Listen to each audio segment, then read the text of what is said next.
Bonjour les amis. Alors, je viens d'être avisé par Elvire. Elvire qui m'a informé immédiatement d'une vidéo extrêmement intéressante sur YouTube. Alors Elvire m'écrit: Rebonjour Guy, Thomas partage le micro avec d'autres personnalités sur la difficile question: si vous aviez le cancer, que feriez-vous? Difficile question, exactement. C'est ce que je vis tous les jours. Alors voilà la conférence. Alors vous voyez qu'il y a parmi toutes ces personnalités Thomas Seyfried, que je connais personnellement pour être allé le voir à Boston College. Nous avons parlé pendant 3 heures, je crois, et vous allez voir, j'avais fait une vidéo en son temps sur cette discussion, sur cette passionnante discussion que j'avais eue avec lui. Quand nous étions rentrés, je vous rappelle une anecdote, on était arrivé pratiquement 1 heure à l'avance, on a toqué à la porte, j'étais avec mon fils Olivier, on est rentré, et il nous dit: entrez, entrez. Et avant de dire bonjour, il nous dit: vous savez que les chimpanzés n'ont jamais de cancer? Et moi je lui réponds: c'est normal, ils vont pas chez McDo et ils peuvent pas s'acheter des Häagen-Dazs. Et puis après, on a eu une conversation extraordinaire.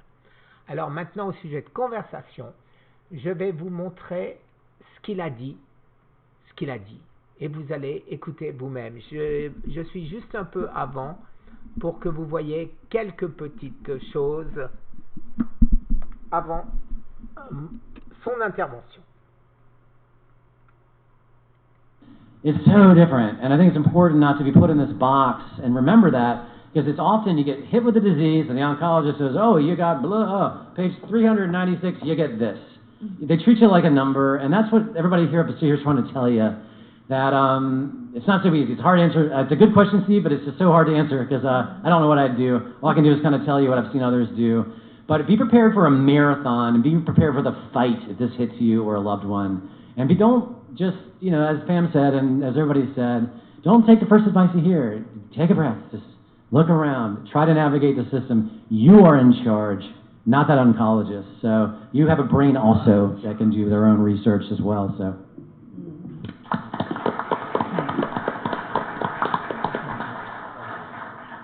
Well, yeah, this is an interesting question. People always ask me, what are you going to do if you get cancer? Well, I know what I need to do. And a lot of what was said here is absolutely spot on.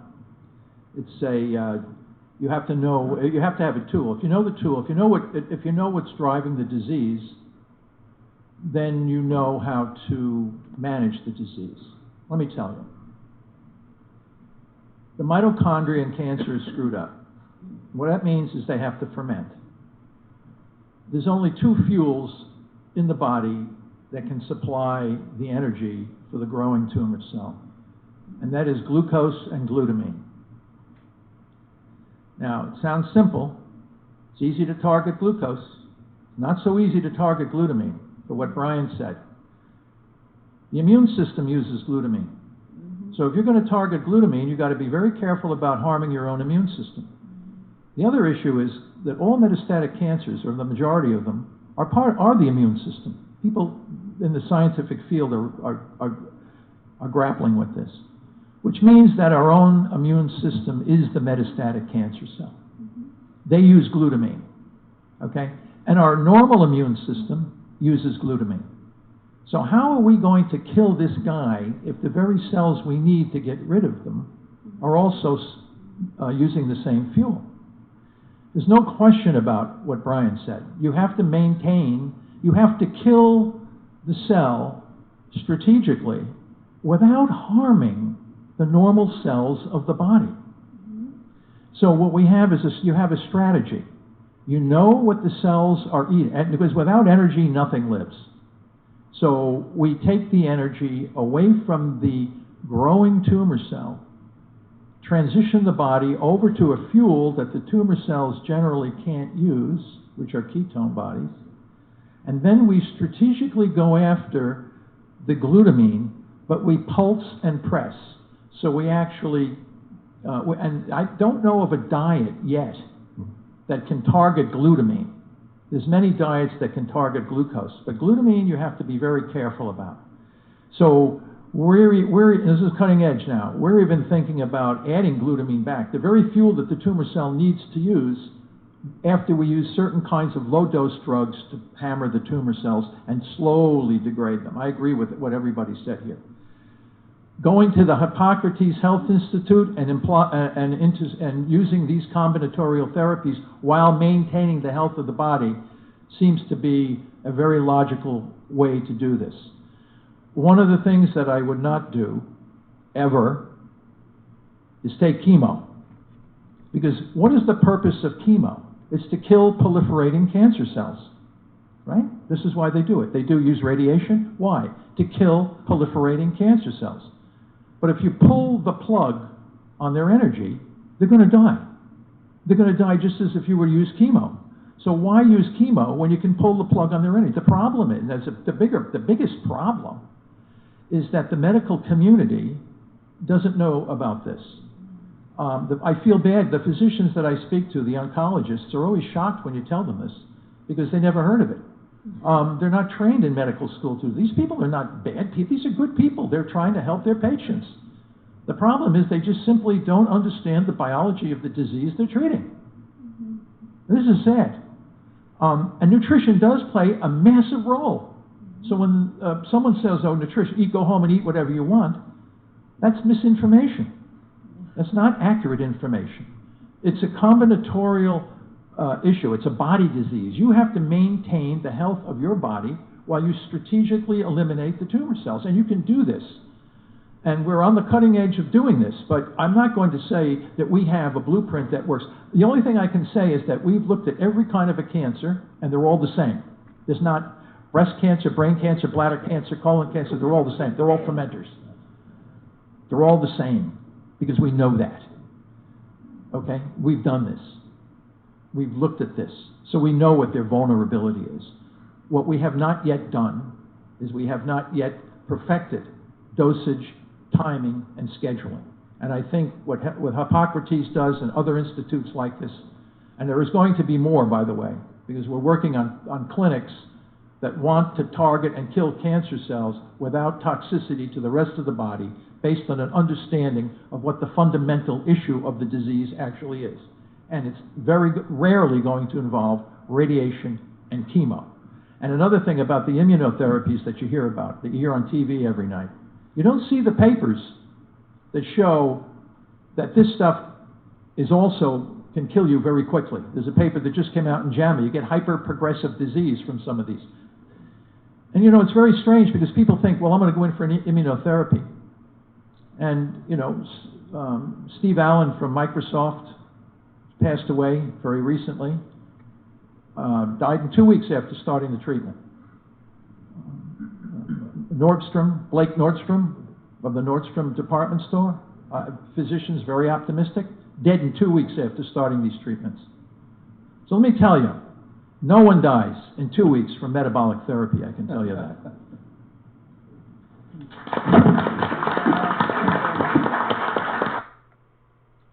Alors, vous avez bien entendu ce qu'il a dit.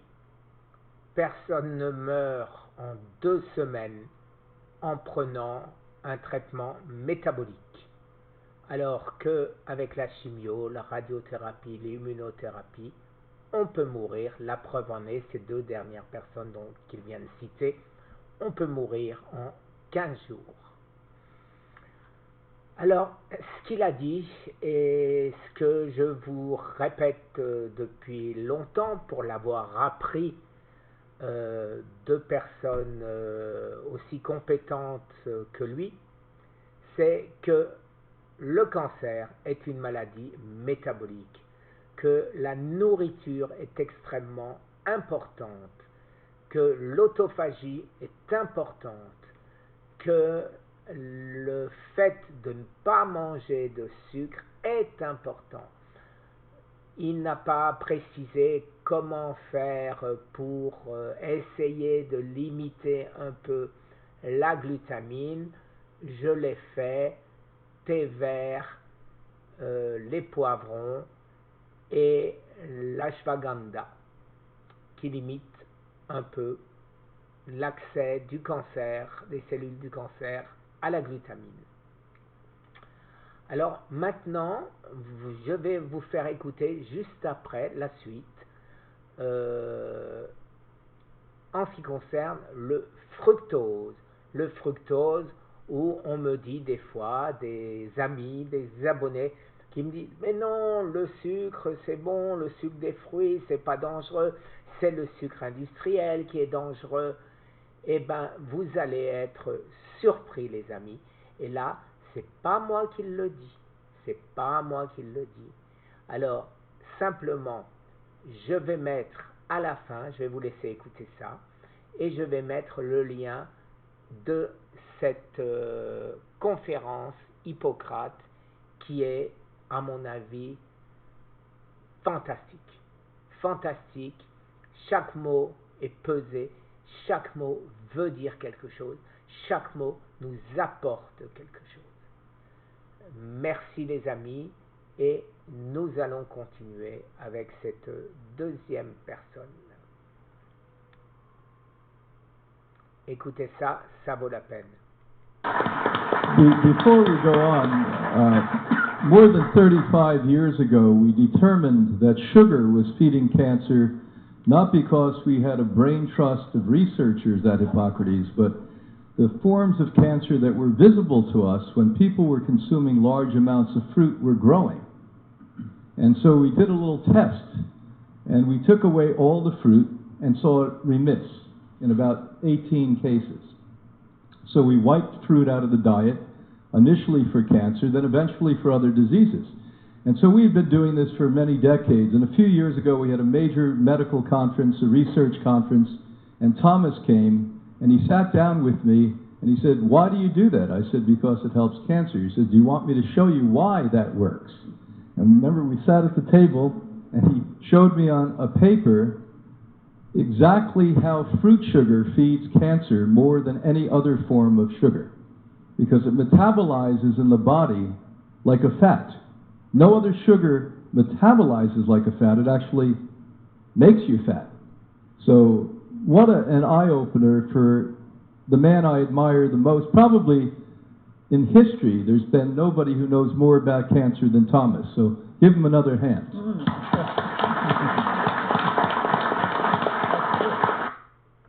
Voilà, vous avez bien entendu ce qui drive, c'est-à-dire ce qui fait que le cancer se développe encore plus vite comme type de sucre, eh ben, c'est le sucre des fruits. Et je me bats avec certains de mes abonnés pour essayer de leur expliquer. Et ils me répondent, mais non, un tel a dit que non, un tel a dit que non. Eh bien, moi, je peux vous assurer que c'est la vérité. Pourquoi? Parce que chaque fois que j'ai pris du sucre en pensant que les antioxydants que ces fruits contenaient étaient supérieurs comme effet contre les cellules du cancer que le fructose que je rapportais, eh ben, j'avais des pics d'indice glycémique et d'insuline.